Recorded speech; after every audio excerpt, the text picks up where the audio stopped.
Leci bagusnya di kerodong apa tidak? Kalau bilang bicara bagus apa tidak ya lebih bagus di kerodong. Tapi kalau nggak ada kerodong ya nggak apa-apa diablak aja. Jadi penggunaan kerodong itu banyak. Yang mana satu untuk leci nyaman. Karena dalam posisi kerodong mungkin di sekitar dia orang lalu lalang, terutama buat burung yang giras otomatis dia pasti nyaman. Jadi orang lalu lalang dia nggak merasa terganggu, mungkin manusia atau juga kucing atau juga hal lain dia nggak bakalan terganggu. Kedua, untuk terutama di musim dingin untuk menghangatkan.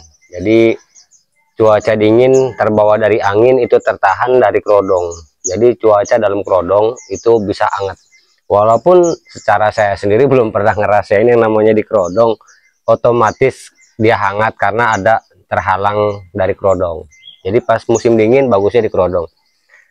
Terus selain dari menghangatkan, kemudian dari burung nyaman, untuk burung apa namanya adaptasi. Jadi burung yang tadinya di alam liar, pemandangan dia luas, kemudian di dalam kerodong dia nggak bisa ngeliat kemana-mana, dia mau nggak mau harus adaptasi dalam kandang. Karena ketika burung dalam kerodong nggak ada gerabakan pengen keluar, dia tenang di dalam. Jadi untuk diadaptasi dengan kandang, terutama buat burung bahan, itu bagusnya di kerodong kalau ada. Jadi dia nggak bakalan mau gerabak keluar, pengen keluar gerabakan anteng, pasti anteng. Jadi fungsi kerodong banyak, terutama saat masteran di kerodong supaya si burung nyaman. Biar dia nggak bisa ngelihat ke sana ke sini, nggak apa namanya, jadi dia anteng, tenang, nggak terganggu. Makanya kalau dalam pemasaran itu kebanyakan orang pakai kerodong, tujuannya ya biar dia tenang, biar dia masuk. Cuma kalau dalam pemasaran memang dalam sebuah misteri nggak harus di kerodong, kadang-kadang ada yang di kerodong juga susah. Terus juga ada yang memang ketika dia ablak nggak harus di kerodong juga dia bisa masuk, karena kerodong di burung masteran itu dalam pemasaran itu sebuah misteri yang nggak tahu kapan masuknya, dengan karakter yang peci macam-macam, beda-beda.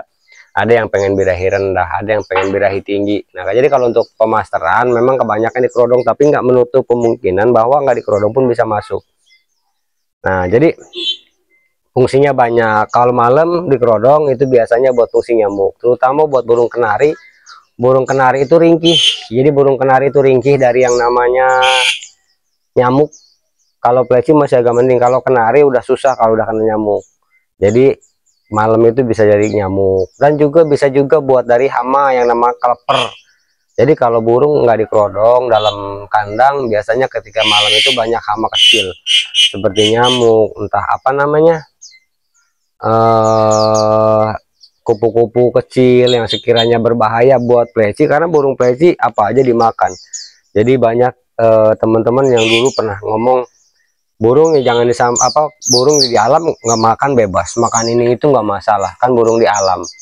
Dalam perawatan burung di alam beda, dia terbangnya juga terbang bebas. Dalam penjemuran dia tahu kadar penjemuran sama enggak.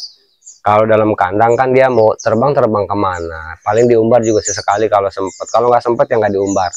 Jadi untuk burung, walaupun burung di alam nggak bisa disamain sama burung yang di kandang. Jadi jangan disamain rawatan sama itu kandang. Nah, jadi itu aja dari saya, semoga bermanfaat.